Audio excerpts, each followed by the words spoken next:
Welcome back to Benchmark.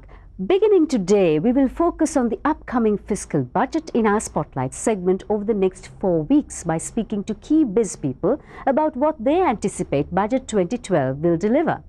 Here are excerpts of our exclusive interview with Ramal Jasinger, a Director and Chief Executive Officer of Asian Alliance Insurance. Welcome, Ramal, and thank you very much for joining us on Benchmark. This is the first in our series of the Budget 2012 special. Now, if you look back at last year's budget, which areas did last year's budget actually fall short of expectations, in your opinion? Well, actually, it was a good budget overall, right? Where corporate tax and financial VAT, all that were very favorable towards the corporate sector, and it was a business-friendly budget. And I think it is probably, I won't say it fell short, but I think it's the time has come to fine-tune and be a little more business-friendly, and to start up new business ventures, then the ease of obtaining government approvals, improving the tax administration process, and maybe adding more resources to that would probably continue the good work of the budget that was a very progressive budget in my view from last year. So do you think these issues will be addressed this time around? I'm fairly confident because I think that would be the way to go in order to take the last year's budget forward. Now, you are the president of the Insurance Association of Sri Lanka, and that is representative of all the insurance companies within the country. So when you look at the insurance industry per se, what would you like to see in the budget for your industry? We have made some budget proposals. For example, the VAT restructuring on the VAT to be favorable towards the insurance industry. We had some concessions from the last year's budget, so it is just looking at those in a retrospective view. Then addressing the segregation. Now in 4 years' time or 3.5 years' time, you'll find the life and non-life businesses being segregated into two different entities. So then how would the tax regime work, first of all, to facilitate that process? Because now it's come through Gazette to say that you got to segregate, but then how do we handle the tax regimes at that time? Because you'll have to transfer assets from one to the other, and how would that be treated? Then the incentive for long-term investments, because insurance companies depend on the investment income. So we have a lack of long-term investments, and you have a withholding tax that you got to pay upfront. So I think consideration for that, those would be the main highlights of our forthcoming budget proposals for the industry. So when you look at the country in an overall context, are you anticipating more changes in the taxation regime and administrative procedures? I mean, Sri Lanka has been battling a convoluted tax system for a long time, and certainly last year did bring some relief. Whatever the tax regime would be, should be the continuity of the well-being of the private sector, because at the end of the day, the private sector is the engine of growth. What we've seen, there has been a lot of work with the state on infrastructure development. And there's got to be a closer binding with the private sector to continue and ensure that those infrastructure projects actually do work. So I would think that the government should retain the continuity for the private sector investors to play a key role in the economic development of the country. So I think that would be key here. So Ramal, would you agree that tax evasion in this country is widespread, despite assurances that many more are being taken into the tax net? I mean, we've only got less than 400,000 tax files open. How do you think this should be tackled? Do you think there should be more whistleblowing, more measures, more awareness, more stiff penalties maybe? As far as the corporate sector is concerned, tax evasion is virtually impossible because of the governance requirements. And particularly speaking for the insurance industry, we are highly regulated industry. But doesn't the corporate sector always look for loopholes? Tax, I think it's a matter of philosophy, right? I think somebody said that tax avoidance is not tax evasion. Right? So I think if you are smart enough, but nonetheless, the message is that taxes are for one's progress and for the development of a country. But at the same time, I think there's got to be closer investigation on individual taxes, and the payee system where a lot of the working population is a successful system, and I think that should continue, but I think more resources should be added to see individual taxation. And I don't think closing of the loopholes is the answer, because at the end of the day you got to have a business friendly tax regime, but I think more tools have to be looked at innovatively and also at the same time be friendly, so that you encourage people to pay their income taxes, and of course with the tax net widening, I think they should solve their revenue problems.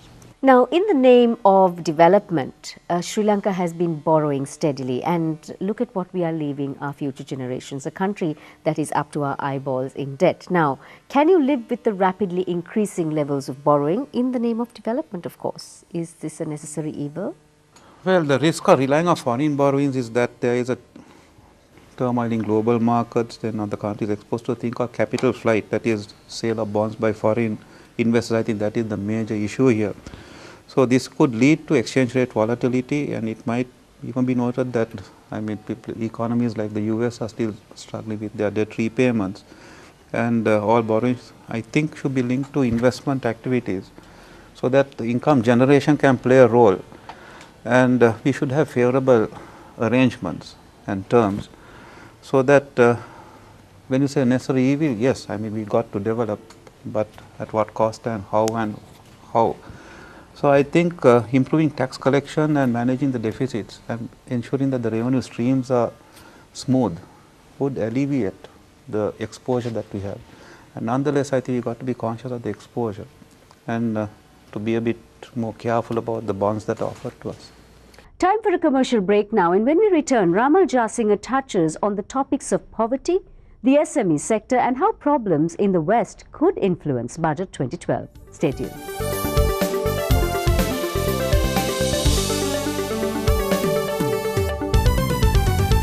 Thanks for staying with us. We now have more excerpts from our exclusive interview with Ramal Jasinger. So Ramal, how about poverty and the working poor? Is the government making progress on its budget promise of last year to reduce poverty to 5%? Do you think there is a growing disparity between the rich and the poor, and there have been assurances that there will be measures taken to bridge the gap, but is it actually happening? More than the budget promise, I think if you look over the last 1.5 or 2 years, and even at the present, you've seen a lot of development in the agriculture sector. Now, we have been historically and culturally an agro-based economy and agro-based culture. So I think that that is making progress. And when you say poverty, even in the Western province, you have a lot of poor people. But how do you measure the poverty, or how do you define the poverty level? Because I don't think anybody in Sri Lanka is starving. And I think part of the luxuries we have in the rural areas is that people are self-sufficient when you compare to the urban areas, and that's not to say that there is no poverty.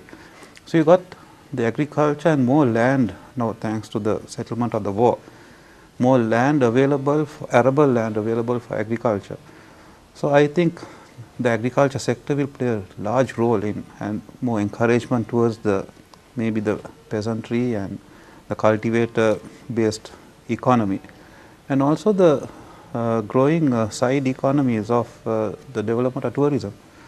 So I think self-employment projects tying up with NGOs and the private sector to develop self-employment would be the way forward. So if the budget proposals could address that, I think to a great extent they could alleviate poverty. Look at our SMEs. The SMEs actually make up quite a large slice of our economy. Do you think SMEs need more incentives? If that's the case, what other sectors and regions do you think that need a fillip? One of the things I think that we saw over the last 20 odd years is the erosion of the manufacturing sector. We've been a trade, we've been developing on trade, we've been developing on services, but our manufacturing sector, which was strong maybe 25, 30 years back, has gradually eroded, except for a few giants who are very active in the export market. Now, I think the driver for the manufacturing sector, even though you have to look at the reality of China and India dumping their manufactured goods, but Sri Lanka has always had the advantage of quality and a very intelligent workforce. So I think availability of resources such as research and development, scientific institutions, then an infrastructure to help entrepreneurs and small and medium scale manufacturers to go into manufacturing, and also into service based products would, I think, create the correct climate for developing the SMEs. So SMEs is a very, very vital area, which includes agriculture on the value addition, because I think Sri Lanka's SMEs have a lot of scope in the value addition area that has even a good export potential.